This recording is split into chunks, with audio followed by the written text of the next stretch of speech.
Boa tarde a todos, queridos colegas acadêmicos, pessoal que nos vê e ouve pela internet. É com grande satisfação que abro esta terceira conferência do ciclo Temas de Língua e Literatura, sob minha coordenação e coordenação geral do acadêmico Antônio Carlos Sequim. Hoje, temos o prazer de receber, aqui ao meu lado, o escritor Edgar Teles Ribeiro, uma figura conhecidíssima no meio literário brasileiro, com vasta experiência, vasta presença em nossa atividade cultural, que falará sobre um tema muito interessante, certamente cativará a todos, que é a relação entre literatura e cinema. Conforme é usual, eu vou apresentar o nosso conferencista de hoje, conforme, digamos, as suas próprias orientações.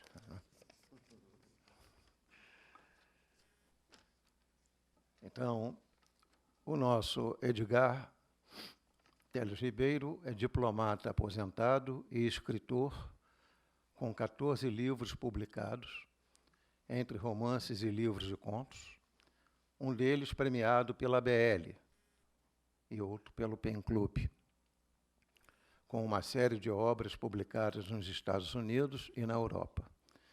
Envolveu-se com o cinema em variadas fases de sua vida, tendo por 3 anos cursado a Escola de Cinema da Universidade da Califórnia, em Los Angeles, tendo sido também crítico de cinema de O Jornal dos Diários Associados do Rio de Janeiro. E, por 4 anos, também deu aulas de estética cinematográfica no Departamento de Comunicações da Universidade de Brasília. Também realizou alguns curtas-metragens, um dos quais, Vietnã, Viagem no Tempo, que foi exibido na quinzena de realizadores do Festival de Cannes, simultaneamente, né, em outra sala, no Grand Palais, era exibido o Bye Bye Brasil, do nosso Cacá Diegues. Na palestra de hoje, o nosso conferencista descreve as semelhanças e as distinções entre a arte literária e a arte cinematográfica, falando de suas linguagens e do que ocorre ou deixa de ocorrer quando essas duas artes se cruzam em um processo de enriquecimento mútuo, nascido da fusão entre palavras e imagens. Então, com vocês, Edgar Teles Ribeiro.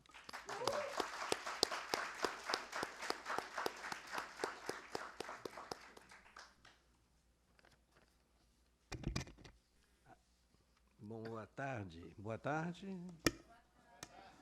Não está ligado. Tá certo. Tá. Boa tarde. Isso, ótimo. E muito obrigado por comparecer. Eu queria agradecer, primeiramente, ao acadêmico Antônio Carlos Sequim e também ao acadêmico Ricardo Cavalieri pelo honroso convite para fazer uma palestra aqui na BL, bem como aos demais acadêmicos aqui presentes, cuja assistência também muito me honra. Eu, pessoalmente, fico muito feliz por integrar uma programação tão rica como tem sido a programação que a BL faz ao longo do ano.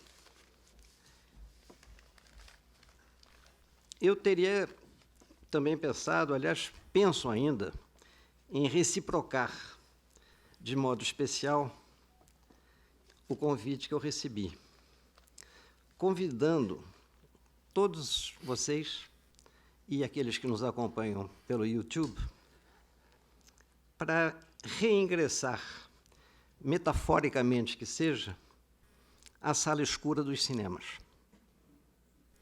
Aquela na qual nós aprendemos tudo que sabemos sobre cinema, quando assistimos a nossas projeções em um recinto fechado, em condições ideais de silêncio, sem a sombra de interrupções.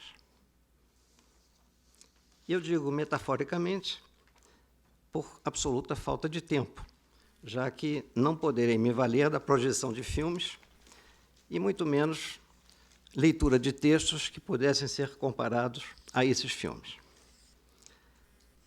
Em compensação, vou mencionar livros e filmes, na esperança de que possamos trabalhar com nossa memória coletiva, seja desses textos, seja dessas imagens.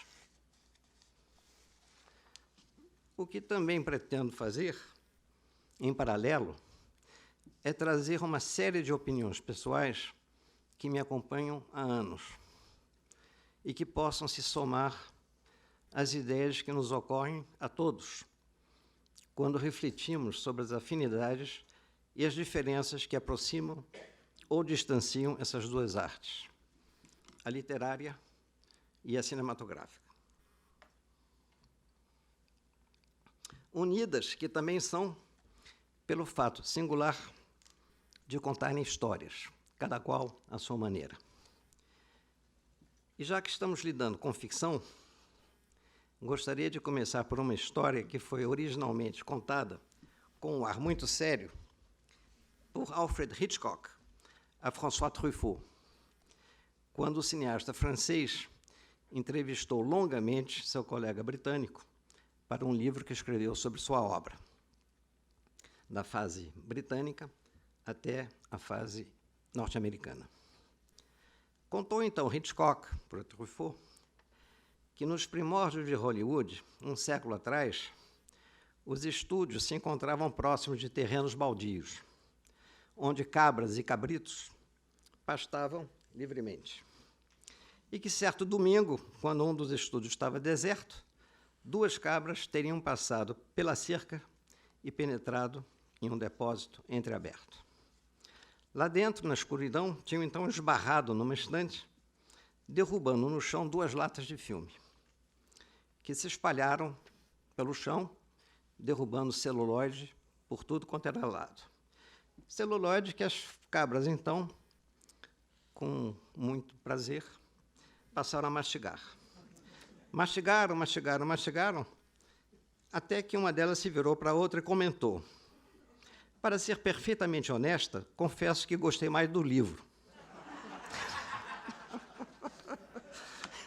É uma ótima história.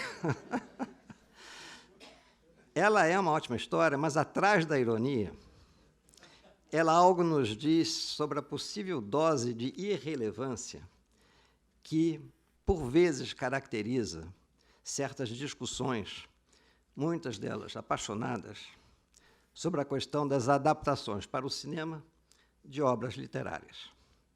Discussões envolvendo 2 linguagens artísticas, às voltas com o desafio de uma fusão. E que frequentemente se estenderam por anos a fio, essas discussões, dividindo opiniões do público e até de certos críticos. Daí, provavelmente, Hitchcock ter alfinetado Truffaut, que na ocasião ainda era crítico do Cahiers du Cinéma e provavelmente tinha escrito artigos sobre esse tema. Só que essas discussões quase sempre têm muito pouco sentido, talvez por não levarem em consideração as inúmeras diferenças a separar o livro do filme. A começar pelo fato que estamos contrastando uma arte individual a um processo coletivo.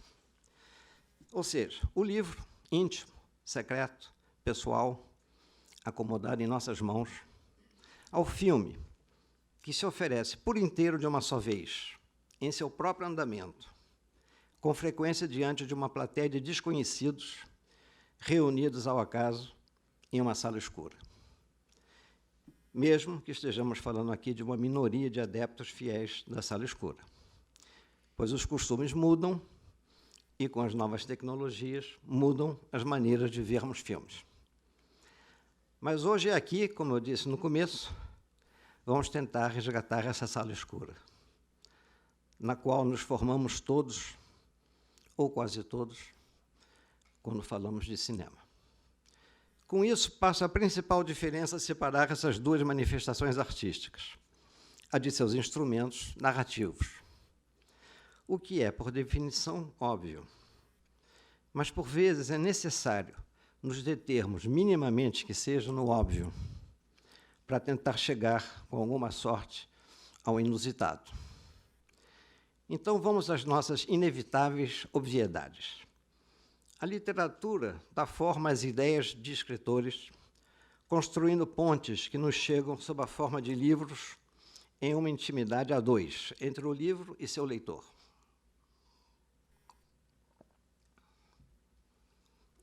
Já um filme, ele se vale de imagens em movimento, que depois de reveladas e processadas, e hoje em dia digitalmente gravadas, são projetadas na tela de nossa sala escura.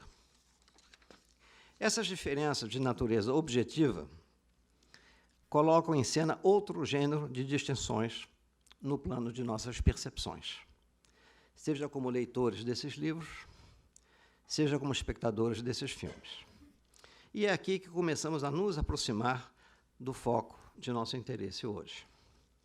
Porque enquanto o leitor se debruça sobre uma página de livro, que lê ou relê no ritmo ditado por seu prazer ou sua curiosidade, mas sempre em comunhão com a obra, uma experiência que o leva a se emocionar e a viajar livro adentro, em um tempo que ele controla como sendo seu, os espectadores de um filme se deparam com imagens em movimento que também os levam a viajar, mas em um ritmo ditado por terceiros e sem interrupções.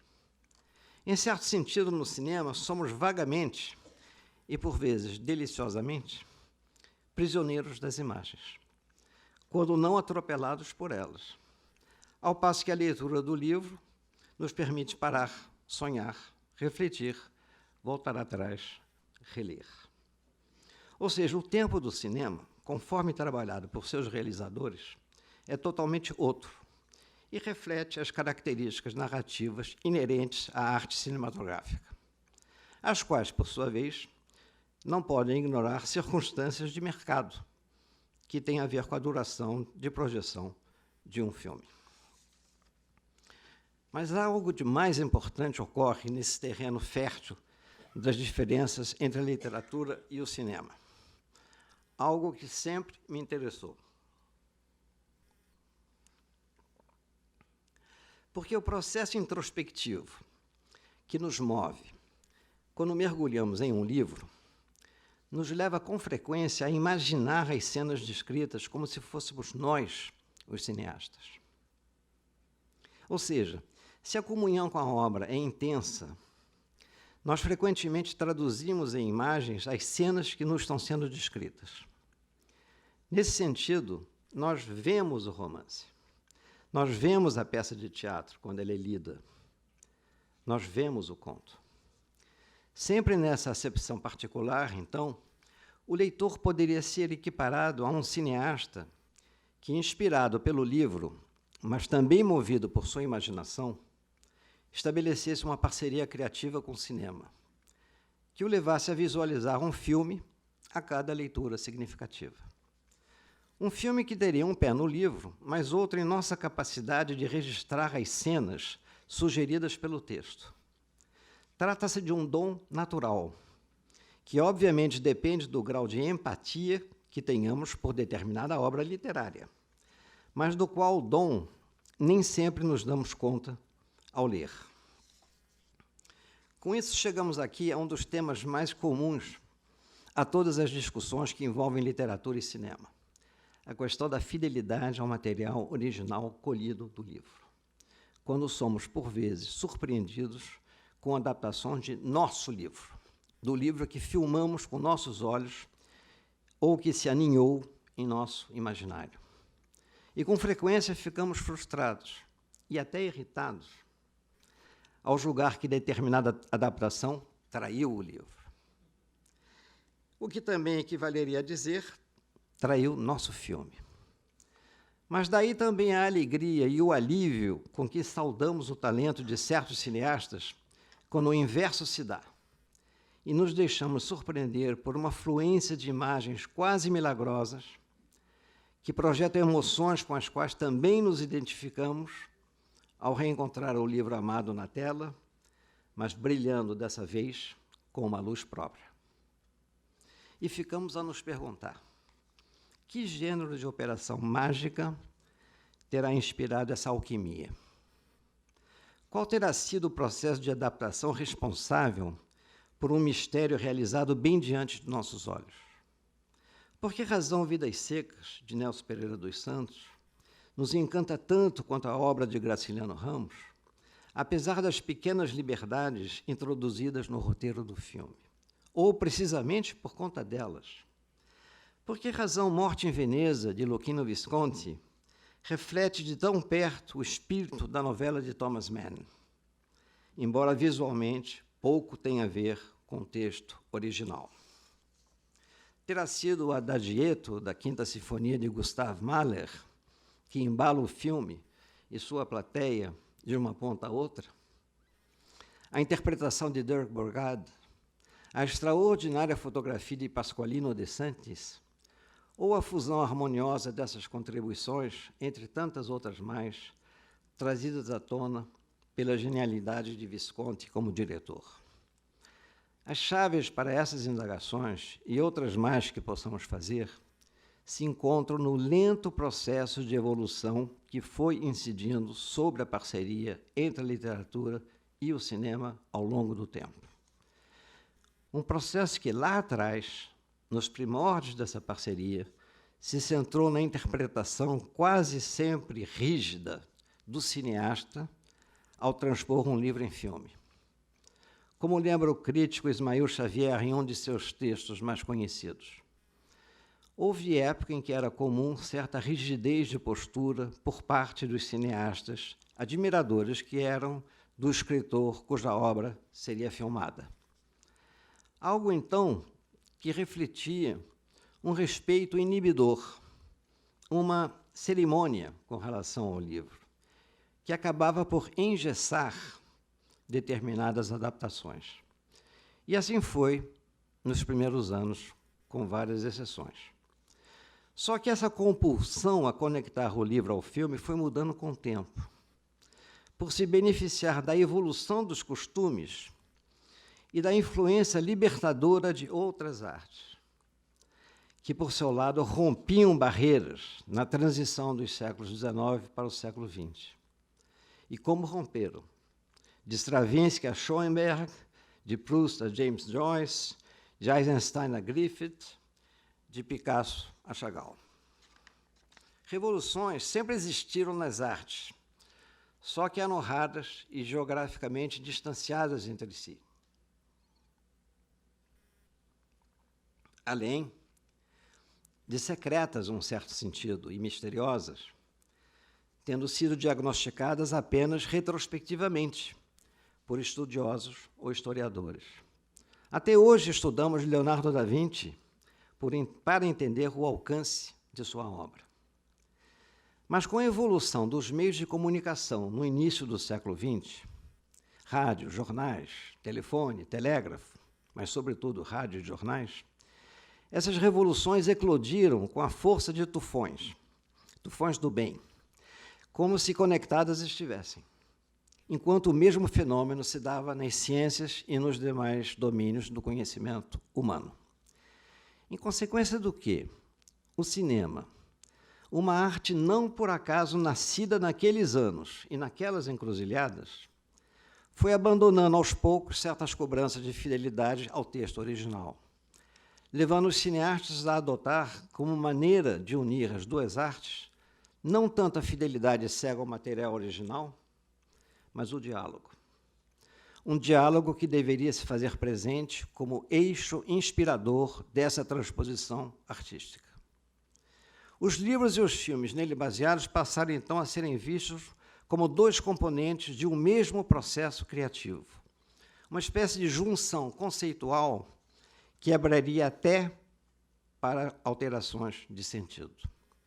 Em outras palavras, a adaptação passou a dialogar não apenas com o texto de origem, mas com o contexto do qual o cineasta era parte, atualizando, inclusive, a substância do livro, se necessário. Ou seja, revisitando criticamente o material original.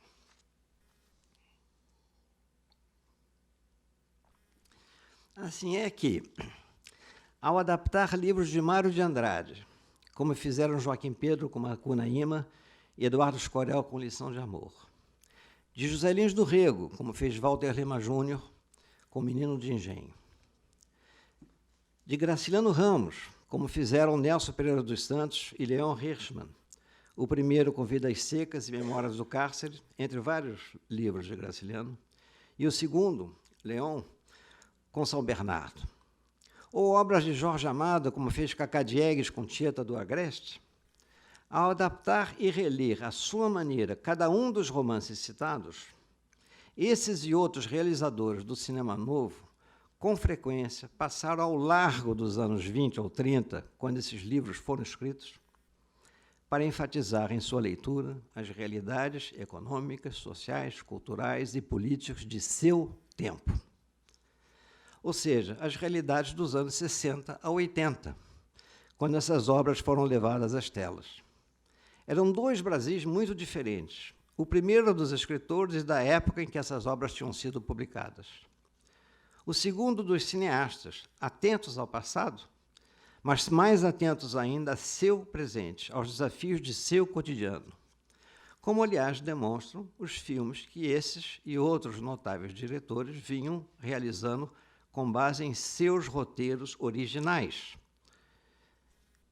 Entre eles, nas carinhosas palavras de Cacá Diegues, ontem, no jornal O Globo, o eterno Glauber Rocha, o melhor de todos nós. Cineastas que respondiam por um cinema que atendia ao clamor e às urgências de sua geração. E as adaptações literárias não teriam como deixar de refletir essas mesmas prioridades.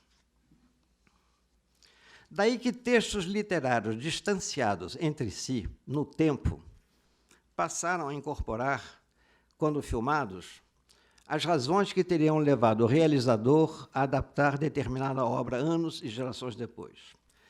Por que este livro e não um outro? O que ele me diz? O que me leva a filmá-lo? Razões também baseadas em um desejo de traçar paralelismos entre duas épocas, ou de enveredar pelo caminho das releituras, ou para dar origem a alegorias tão ao gosto de certos artistas.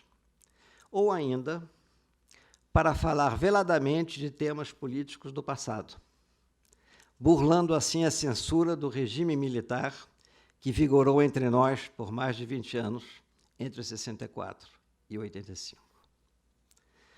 Foi como se os filmes, libertados das restrições associadas a uma fidelidade estrita, respirassem e estabelecessem elos mais flexíveis com relação às obras originais, fazendo com o cinema, por exemplo, e perdoem aqui a digressão, o que o jazz de um Chet Baker ou um Miles Davis fizeram com suas adaptações de temas extraídos de musicais e operetas velhas de décadas, entre elas a favorita universal, My Funny Valentine. Ou como fizeram certos pintores do modernismo, ao incorporar às artes plásticas homenagens, críticas ou citações aos grandes mestres do passado. Sem falar nas coreografias inovadoras dos balés modernos, com suas montagens, elas também revolucionárias. E das peças teatrais que fizeram da reinvenção cênica uma arte à parte. Todos e todas sempre dialogando com o material original, mas dele se distanciando em busca de novos enfoques, novas leituras. Em consequência, no cinema, a tendência a trabalhar o material literário como mero ponto inicial de inspiração se tornou universal, dada a proliferação de filmes que seguiram por esse caminho. Filmes que acabaram se influenciando mutuamente, consolidando assim essa tendência. Mas retornando brevemente ao papel do escritor.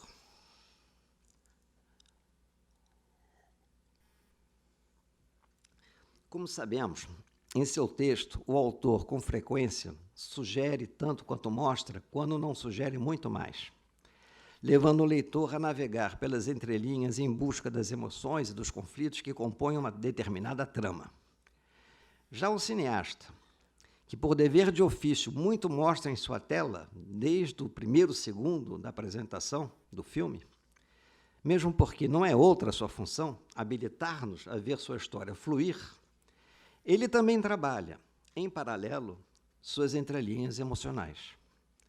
Amparado pelo roteiro e atento às possibilidades que ainda advirão da montagem, ele então se concentra na direção de atores, de onde nos provém boa parte da carga emotiva dos filmes, sem se descuidar da fotografia, da sonoplastia, dos cenários e figurinos, bem como de tudo mais que ele e sua equipe incorporem aos filmes.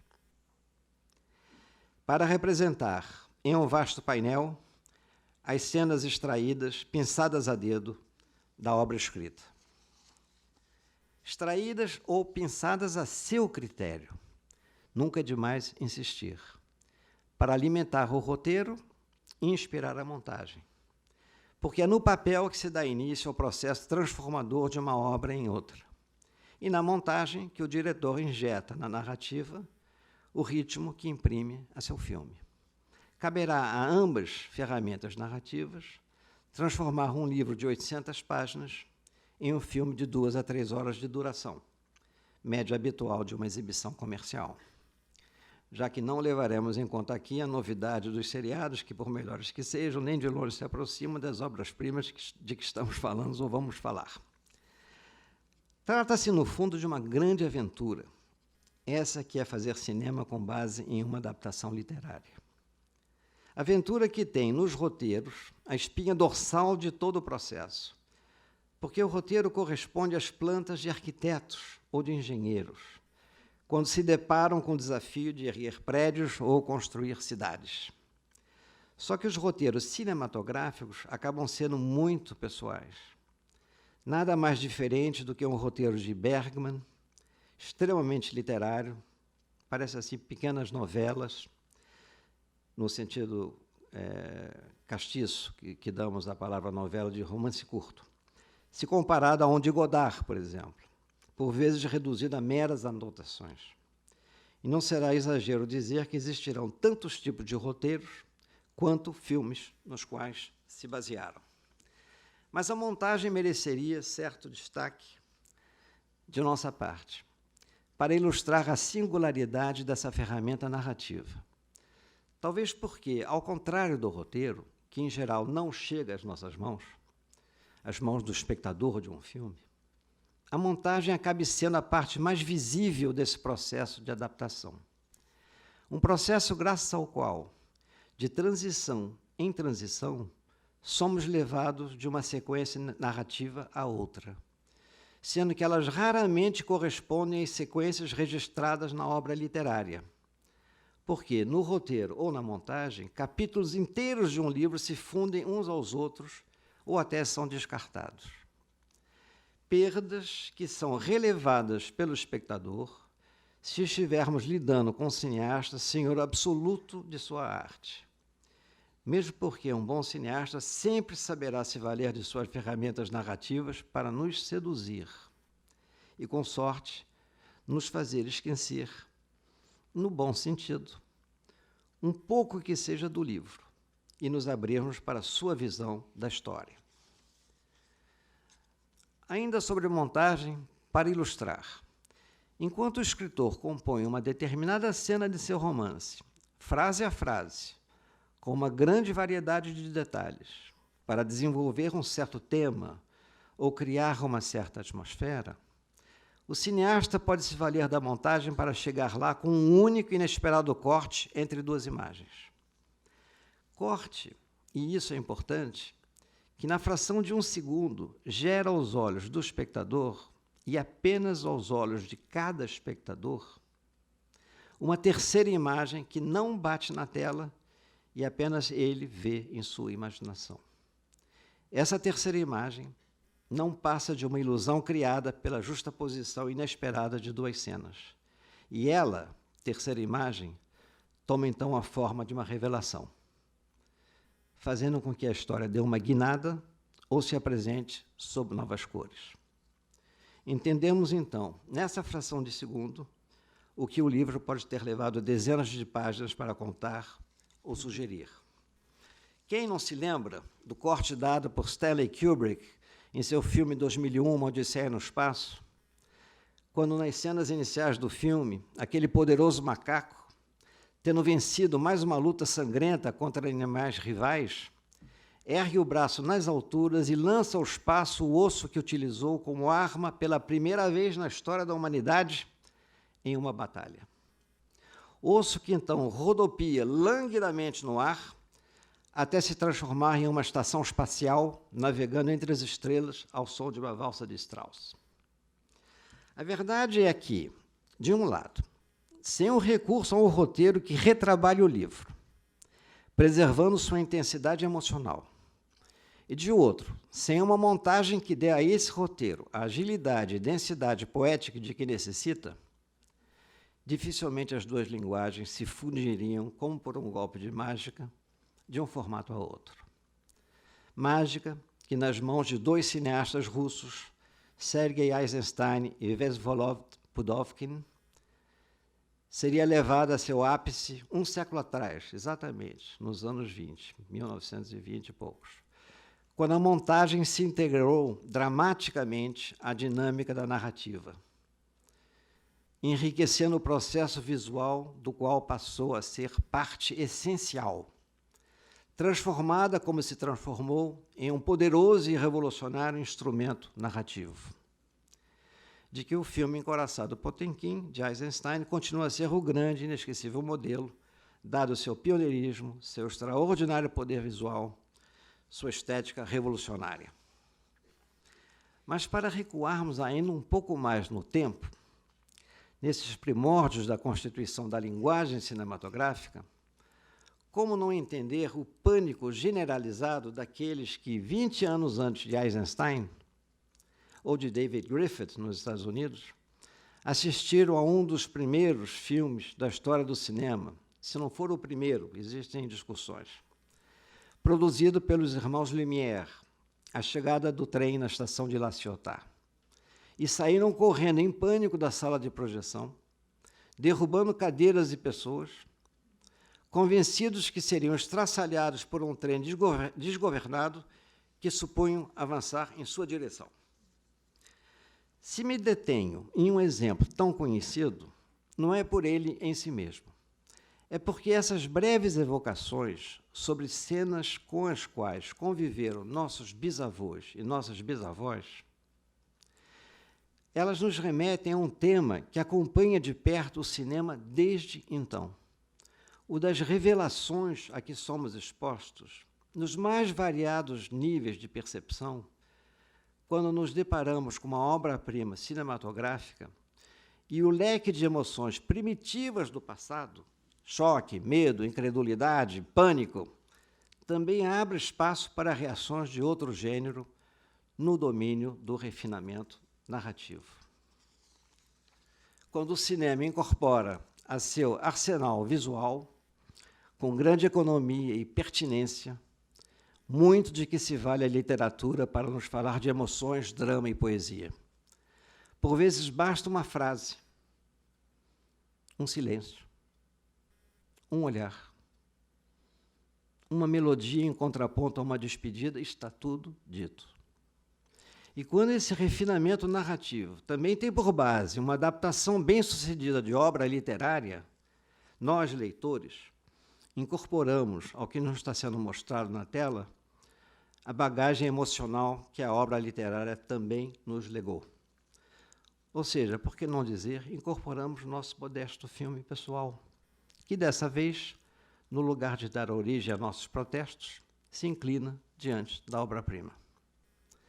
Trata-se de uma intimidade emocional que, de uma forma ou de outra, as artes favorecem em todas suas manifestações. Da música, à dança, da pintura, à fotografia, da escultura, à arquitetura. Mas que, entre a literatura e o cinema, se torna mais evidente e mais intensa do que qualquer outra arte, ou melhor, qualquer outra inter-relação que possa existir entre duas artes. E o que responde por essa intimidade, no caso da literatura e do cinema, pode ser uma percepção singela que está na raiz dessas combinações artísticas. A ideia de que ambas artes remontam à nossa infância. E alguém, na cabeceira de nossa cama, murmurava: era uma vez. E lá íamos nós, sono e sonho adentro, correndo atrás da história. Pois é bem disso que falamos quando vinculamos literatura e cinema. São duas artes que, mais do que outras, nos contam histórias. Nesse contexto onírico, pensemos também em nossos remotos ancestrais, homens e mulheres da caverna, que, unidos ao redor de um fogo, contavam suas aventuras no mundo selvagem, antecipando-se às lendas. Histórias que encontrariam registros cinematográficos no movimento das pinturas deixadas nas rochas de suas cavernas. Vista desse ângulo, notamos como é antiga a parceria entre a palavra e o movimento. Como sugerem as figurinhas correndo atrás de suas presas nas cavernas de Lascaux, na França. Uma parceria responsável pelo legado que, no cinema, continua a unir a palavra à imagem em uma linguagem comum. E para continuar com nossas figurinhas, mas agora de volta às telas de nossa sala escura, voltemos aos filmes, agora com algumas evocações, ilustrações. São inúmeros, como sabemos, os casos de matrimônios felizes entre escritores e cineastas através dos tempos, seja nos primórdios da invenção do cinema, seja ao longo de seu amadurecimento como arte. Mas a partir dos anos 50 e 60, por força do neorrealismo italiano, da Nouvelle Vague francesa, do cinema relativamente autoral norte-americano, eu penso em gente como Robert Altman, Peter Bogdanovich, William Friedkin, John Cassavetes ou Francis Ford Coppola.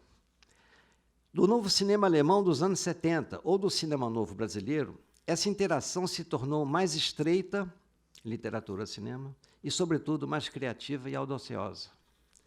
Lembremos, por exemplo, de Blow Up, no Brasil lançado com o infame título de Depois daquele Beijo. Inacreditável. Eu, quando era crítico no jornal, eu arrancava os cabelos quando eu recebia material de distribuição dos filmes, e os títulos brasileiros eram além da minha capacidade de colocá-los no jornal. Eu mantinha o título original e pronto. Até que perdi o emprego, é claro. Filme, depois, Blow Up, dirigido pelo italiano Michelangelo Antonioni e muito remotamente inspirado em um conto de Julio Cortázar, Las Babas del Diablo. Ou Jules Jim, do francês François Truffaut, extraída do romancista Henri-Pierre Rocher. Nos dois casos, filmes que viraram os livros em que se baseavam pelo avesso, para nos legar obras-primas distintas do ponto de vista de suas estruturas narrativas, sem jamais prejudicar o espírito das obras originais. Outro exemplo dos muitos que poderiam ser citados, mas pelo qual não escondo uma admiração pessoal, e como responsável por essa palestra posso me dar esse luxo, é o filme O Conformista, que o italiano Bernardo Bertolucci levou às telas com base no romance homônimo de Alberto Moravia. Aqui também, preservando o espírito e o conteúdo emocional do admirável livro, mas conferindo-lhe uma roupagem visual e narrativa totalmente distintas. Tem que ficar de olho aqui no relógio. O mesmo se deu com inúmeras contribuições alemãs nos anos 70 e 80, entre as quais as de Fassbinder, de que é exemplo O Casamento de Maria Braun, ou Volker Schlöndorff, que filmou o romance de Günter Grass, O Pequeno Batedor de Tambor. Sem esquecer as contribuições de Werner Herzog ou Wim Wenders, dois dos maiores cineastas da atualidade que também se valeram de adaptações literárias. Do Extremo Oriente, alguns dos melhores exemplos desse companheirismo intelectual nos vêm do Japão, e mais especialmente de Akira Kurosawa, que respondeu pela adaptação de autores clássicos, sendo as principais O Idiota, baseado em Dostoiévski, ou Macbeth e Rei Lear, baseados em peças de Shakespeare. Na realidade, ao citar uns poucos nomes, tanto de autores como de cineastas, corri aqui o tradicional risco de omitir uma imensidão de outros. Se optei por esse caminho, como disse no começo dessa palestra, mencionando filmes nascidos de algumas obras literárias, tanto brasileiras quanto estrangeiras, foi na esperança de ilustrar essa interação livro-filme, valendo-me não de projeções de filmes, pois não haveria tempo para tanto, mas de nossa memória coletiva, tanto literária quanto visual, sem saturá-la. Ou seja, procurando, por meio da evocação dos nomes de certos livros e certos filmes, levar-nos a visualizar as cenas que talvez tenham se mantido preservadas em nossa memória. E ainda que recordemos de um único livro, que tenha dado origem a um único filme, entre os poucos aqui aleatoriamente citados, o que importa é ter presente que foi através da união dessas duas obras de arte e desses dois artistas, muitas vezes separados por décadas ou séculos, que a arte cinematográfica abriu espaço para um tremendo processo de diversificação, enriquecendo-se como arte e nos enriquecendo emocionalmente no processo. E muitas vezes nos levando a percorrer o caminho inverso, chegando ao livro depois de ter visto o filme. Uma receita que não recomendo, mas que nem por isso deixa de ser curiosa.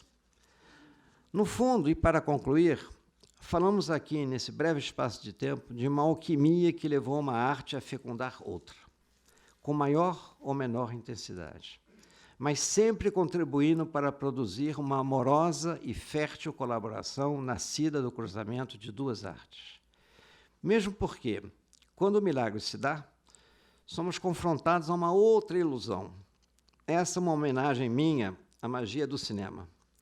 A ilusão de uma obra-prima que, longe de nascer como a criança que mal abre os olhos e ainda demorará meses para engatinhar, já nasce pronta e acabada. Ou seja, em absoluto pé de igualdade com a fonte que a inspirou. Tal adulto formado que algo deve a seu progenitor, mas jamais tudo, e por vezes até quase nada. O filme tira o chapéu e rende homenagens ao livro, mas abre um caminho próprio e segue em frente, senhor absoluto de seu destino. Estamos, então, diante de duas artes soberanas, cada qual dona de seu tema, sua trama, suas verdades e suas linguagens. Muito obrigado.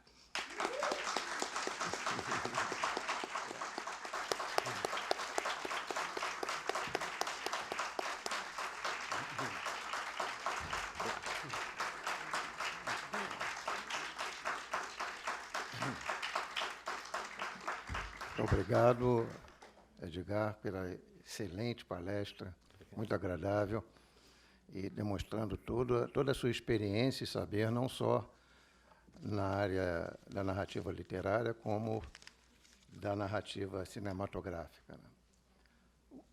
Eu anotei aqui uma expressão que você usou logo no início de sua conferência, dizendo que quem vê um filme, que é a adaptação de uma obra literária, fica prisioneiro da imagem.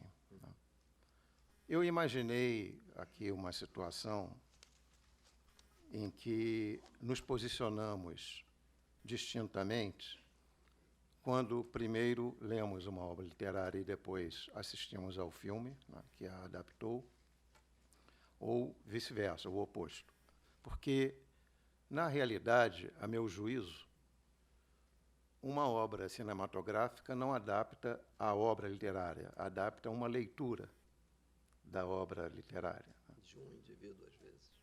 De um indivíduo, exatamente, né? E porque a obra se renova nas leituras, né? Daí o fundamento de se afirmar que o leitor é um coautor, né, da obra literária. E também as discussões e as brigas que ocorreram. Porque cada qual tem sua interpretação, e que nem sempre coincide com a do cineasta. Mas aí me ocorreu o seguinte: será que você considera, nesta dualidade de leituras, não é, que o cinema tem um caráter mais reducionista? Porque quem lê o livro e depois assiste ao filme carrega para a assistência do filme a sua leitura. Isso. E faz confrontos, não é? Daí surgem até conflitos de opinião sobre fatos, personagens, assim, esse livro não tem nada a ver, não é, com o livro, etc. Mas quem vê primeiro o filme e depois resolve, por algum motivo, embora raramente, mas pode acontecer, não é? Primeiro vê o filme e depois lê o livro, aí, inevitavelmente, o leitor carrega consigo tudo aquilo que o cineasta leu, né? Que o diretor do filme leu. Ele é capaz até de enxergar a imagem dos atores quando é apresentada aos personagens na leitura do livro. Então, quer dizer, na realidade, a minha ideia é de que, quando primeiro se lê e depois se vê, existe soma, adição de leituras. Mas, quando primeiro se vê e depois se lê, existe redução de leitura. Você concorda com isso? Olha, é possível. Isso depende muito das pessoas, né? Porque nós estamos falando de arte. E, a partir do momento que se fala de arte, eu não diria vale tudo, porque seria uma expressão chula, mas as sensibilidades variam, as pessoas, dependendo da fase de suas vidas, de sua trajetória pessoal, de sua idade, de seu amadurecimento, de seu sofrimento, de suas perdas, de suas conquistas, verão como expressado em suas palavras. Mas o inverso pode acontecer, e aí, nesse caso, eu não tenho como dar exemplos a não ser de mim mesmo. Me aconteceu já de, tendo visto um filme que eu julguei ser extraordinário, mas não conhecendo a obra escrita, de ler a obra escrita. E aí foi fascinante, porque ela era bastante distinta, dadas as opções do cineasta, mas ela era mais densamente povoada de eventos, de pequenos detalhes, e muitas vezes, como dizem os americanos, the devil is in the details. Muitas vezes, o que interessa está nos detalhes, né? E detalhes que o cineasta não pôde incorporar ao seu roteiro, né? Então, nesse caso, no meu caso pessoal, e não vale para todos, cada qual viverá a sua experiência, eu me beneficiei muito da leitura do livro, a posteriori, tendo na memória as opções feitas pelo roteirista, que, por acaso, era também o diretor do filme.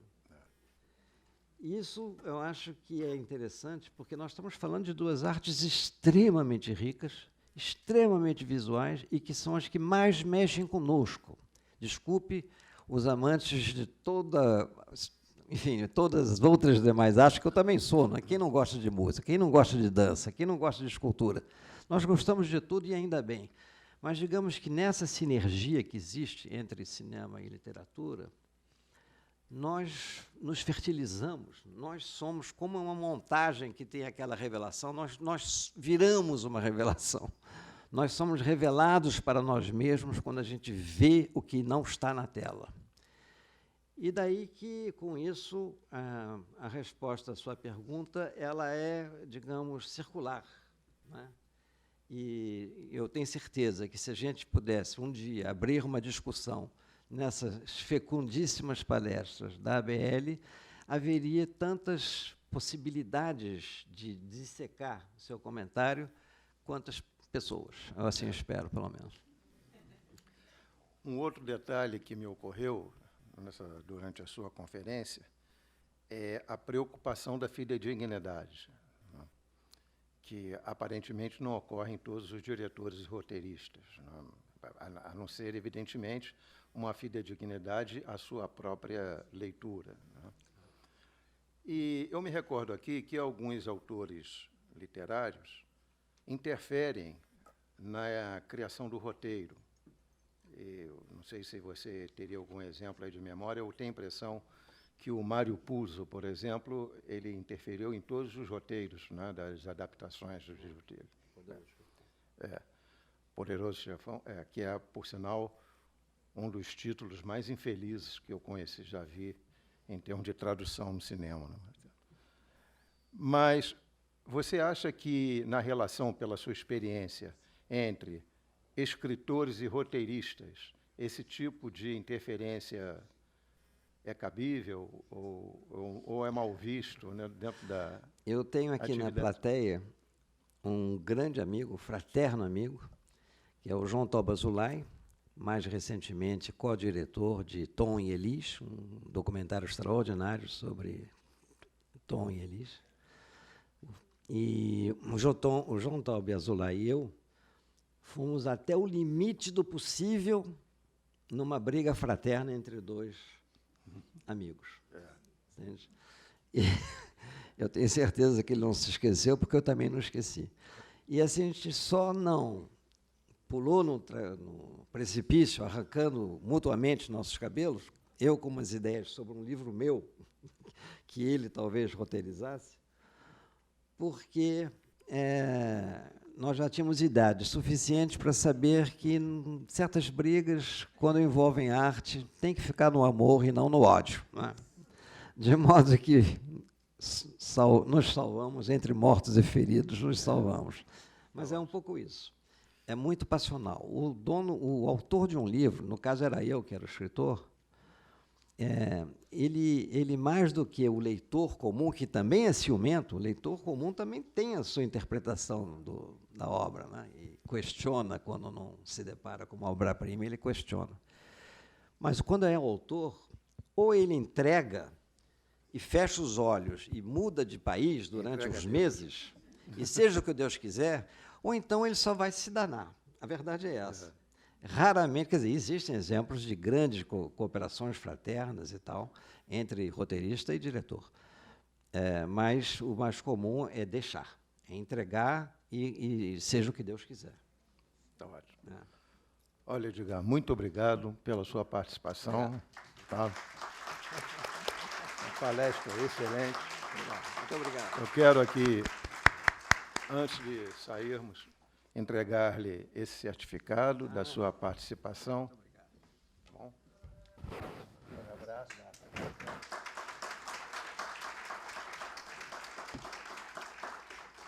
Gostei muito dessa plateia. Bom, antes de sairmos, eu quero dar aqui notícia dos próximos encontros. Teremos, na quinta-feira próxima, dia 17, a palestra O Lugar da Escuta na Literatura do Brasil, com a professora Marília Librandi, coordenação do acadêmico Godofredo de Oliveira Neto. Na próxima terça-feira, teremos a quarta conferência desse ciclo, intitulada A Criatividade Lexical em Guimarães Rosa e Mia Couto, que é uma conferência proferida pelo professor André Crim Valente. Então, estão todos convidados, tanto para a quinta-feira próxima, quanto para a próxima terça-feira, continuando esse nosso ciclo no mês de outubro. Tá? A todos, muito obrigado pela presença e estamos encerrando, nesse momento, o nosso ciclo. Até lá.